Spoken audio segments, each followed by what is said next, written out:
Mau tahu caranya lulus SKB tenaga pendidik atau guru? Serta pembahasan soal-soal SKB guru? Simak terus videonya.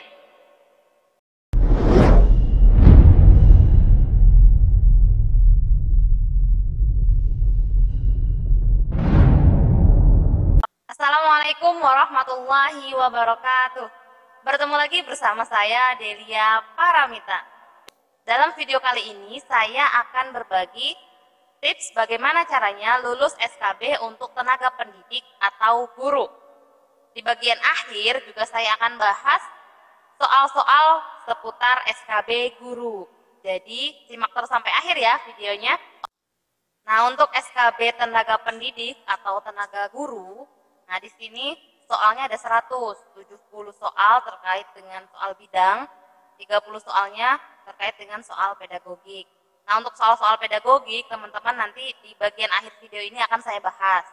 Nah, sedangkan 70 soal terkait dengan bidang itu sesuai dengan bidang studi atau jurusan kuliah kita masing-masing. Misalnya, untuk guru bahasa Indonesia, berarti 70 soalnya terkait dengan soal-soal bahasa Indonesia. Kemudian misalnya guru matematika, berarti 70 soalnya terkait dengan soal-soal matematika, soal IPS dan lain-lain. Pokoknya bergantung bidang studi atau jurusan yang teman-teman pilih. Nah, dari 70 soal itu, yang harus teman-teman kuasai atau teman-teman pelajari adalah teori-teori dasar pada saat teman-teman kuliah. Jadi bukan berarti misalnya, karena background saya bahasa Indonesia nih, saya belajar materi-materi bahasa Indonesia, misalnya saya guru SMP, maka mempelajari materi bahasa Indonesia SMP. Kalaupun ada, jumlah soal yang itu termasuk mudah dan sedikit keluarnya. Jadi yang keluar adalah soal-soal terkait dengan teori-teori yang kita pelajari di bangku kuliah. Misal untuk bahasa Indonesia, teori yang kita pelajari adalah teori bahasa terkait dengan, misalnya untuk bahasa Indonesia, yang keluar adalah yang terkait dengan ilmu-ilmu kebahasaan, ilmu linguistik, ada fonologi, morfologi, sintaksis, semantik, wacana, dan lain-lain. Kalau misalnya matematika berarti ada integral, ada turunan, ada trigonometri, kemudian ada teori graf, dan lain-lain. Pokoknya pelajari materi-materi yang teman-teman pelajari di bangku kuliah untuk 70 soalnya. Seperti itu. Nah, adapun tips-tips yang bisa saya berikan, yang pertama, kita harus mempersiapkan semuanya sedini mungkin. Jadi jangan sampai kita SKS atau sistem kebut malam, apalagi SKJ. SKJ bukan senam kebugaran jasmani, tapi sistem kebut sejam. 1 jam sebelum tes teman-teman baru belajar. Tapi harus persiapkan sedini mungkin. Nah, hari ini nih kita belum tahu kapan jadwal SKB keluar, maka belajar dari sekarang, berlatih dari sekarang. Kan teman-teman sudah saya kasih bocoran soalnya, 30%-nya pedagogik, 70%-nya bidang. Sekarang nih teman-teman yang belum menguasai materi saat kuliah, dibuka-buka lagi diktat kuliahnya, jangan sampai ada yang terlewati.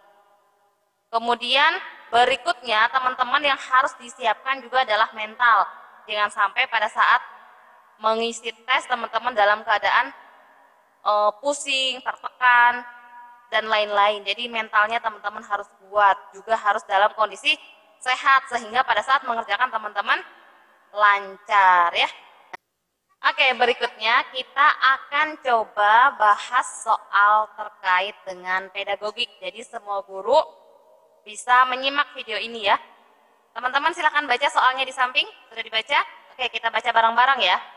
Contoh soal yang pertama. Dalam melaksanakan pembelajaran, guru menggunakan teknologi dan informasi. Kegiatan ini termasuk pengewejan tahan dari kompetensi titik. A. Pedagogik, B. Kepribadian, C. Sosial, D. Profesional. Apa jawabannya? Ya, betul. Jawabannya adalah A. Pedagogik. Ya, jadi kalau kita sebagai guru menggunakan teknologi dan informasi, berarti bagian dari pengaplikasian dari kompetensi pedagogik. Jadi guru itu kan harus punya 3 kompetensi, ada kompetensi pedagogik, ada kompetensi kepribadian, dan kompetensi sosial. Oke, sudah paham ya? Kita lanjut ke contoh soal yang kedua. Silakan dibaca. Oke, kita baca. Di bawah ini tujuan dari pembelajaran berbasis masalah, kecuali A. Meningkatkan kemampuan intelektual, B. Memahami peran orang dewasa, C. Meningkatkan kemampuan berpikir holistik, D. Membantu siswa untuk menjadi pelajar yang mandiri. Ya, jawabannya betul. Jawabannya adalah yang B. Memahami peran orang dewasa. Jadi, salah satu tujuan problem based learning atau pembelajaran berbasis masalah yang kecuali adalah memahami peran orang dewasa. Itu tidak termasuk dari tujuan pembelajaran berbasis masalah. Oke, kita lanjut ke contoh soal yang ketiga. Cooperative learning atau pembelajaran kooperatif merupakan pendekatan pembelajaran yang memfokuskan pada A. Real world learning, B. Belajar dalam kelompok kecil, C. Diskusi kelas, D. Belajar mandiri. Ya, namanya juga kooperatif ya, berarti belajar berkelompok. Nah, jawabannya di sini berarti yang B, belajar dalam kelompok kecil. Jadi dalam satu kelas itu kita bagi menjadi beberapa kelompok, namanya pembelajaran kooperatif atau cooperative learning. Oke, kita lanjut. Dalam pendekatan kontekstual, tugas guru adalah A. Mengarahkan, B. Menginstruksikan, C. Memberi tugas, D. Mendominasi. Jawabannya apa? Ya, betul. Jawabannya adalah mengarahkan. Jadi dalam pendekatan kontekstual, tugas guru salah satunya adalah mengarahkan. Oke, kita lanjut ke soal berikutnya. Prioritas utama yang harus dilakukan dalam penyusunan rencana pembelajaran terpadu adalah A. Pemetaan kompetensi dasar, B. Penentuan topik, C. Penjabaran kompetensi dasar, D. Pengembangan silabus. Apa jawabannya? Ya, jawabannya betul yang A. Pemetaan kompetensi dasar. Lanjut ke soal berikutnya. Pembentukan kelompok belajar dalam pembelajaran kooperatif bersifat A. Homogen, B. Tetap, C. Heterogen, D. Tertutup. Nah, kalau kooperatif tentu harus heterogen, harus berbeda-beda dalam satu kelompok. Jadi supaya bisa bekerja sama dalam kapasitas atau karakter orang yang berbeda-beda. Oke, kita lanjut ke soal yang berikutnya. Ini dia contoh soalnya, silahkan dibaca. Kemampuan yang paling penting dimiliki guru tentang media dan alat bantu pembelajaran adalah, ingat soalnya yang paling penting.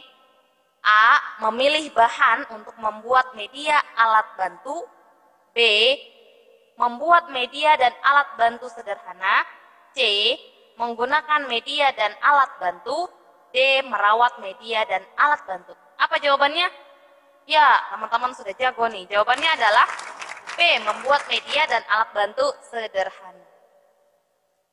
Kita lihat ke contoh soal yang berikutnya. Faktor yang paling penting dipertimbangkan guru dalam melaksanakan diskusi pemecahan masalah proses pembelajaran adalah A. Waktu yang tersedia untuk melaksanakan diskusi, B. Rumusan masalah yang harus didiskusikan, C. Jumlah peserta didik yang mengikuti pembelajaran, D. Motivasi belajar siswa. Nah, ini sebetulnya soalnya mudah karena sudah ada beberapa kata kunci. Ada diskusi pemecahan masalah. Berarti jawabannya adalah ya betul yang B, rumusan masalah. Oke, dalam video kali ini saya bahas ini menjadi soal yang terakhir yang akan kita bahas.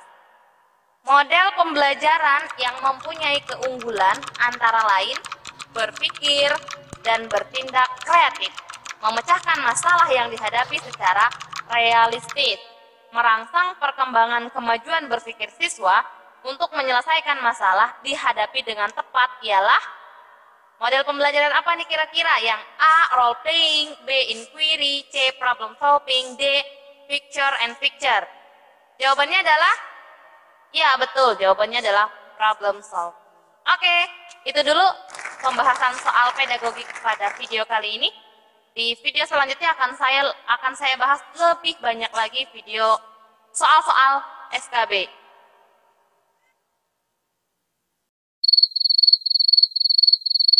Tonton terus videonya ya, karena insya Allah akan bermanfaat untuk teman-teman yang akan tes SKB dalam waktu dekat ini. Mudah-mudahan teman-teman sukses ya. Assalamualaikum warahmatullahi wabarakatuh. Jangan lupa subscribe.